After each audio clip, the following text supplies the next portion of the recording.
শয়তান বলেছিল যে আল্লাহ আমি তোমার সমস্ত বান্দাগুলি দিয়ে জাহান্নাম ভরে দেব। আল্লাহ তখন ফেরেশতাদেরকে ডেকে বলছিলেন, ফেরেশতারা শয়তানে বললো কি শুনেছ? তোমরা যাও পৃথিবীতে, আমার বান্দারা শয়তানের ওয়াসওয়াসায় পড়ে যদি একটা গুনার নিয়ত করে, গুনাহটা করে নাই, গুনার নিয়ত করেছে, আমলনামায় একটা গুনাহ লিখে দিও। আমলনামায় কোনো গুনাহ লিখবা না। গুনার নিয়ত করেছে, গুনাহটা করে নাই, গুনাহ লিখবা না। যখন গুনাহটা করে ফেলবে তখন একটা গুনার জন্য একটা গুনাহই লিখো। আর যদি তওবা করে তা আমি মাফ করে দেব। আর যদি আমার বান্দা একটা নেকের নিয়ত করে, একটা নেক কাজের নিয়ত যদি করে,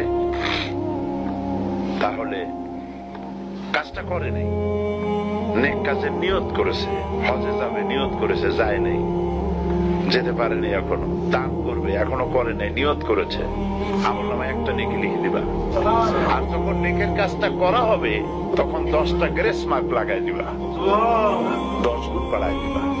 আর আল্লাহ পাক বলেছেন আমি যে আমলে খুশি হব, নিচে হলো 10, উপরে 700 পর্যন্ত বাড়াই দেবো। সুবহানাল্লাহ।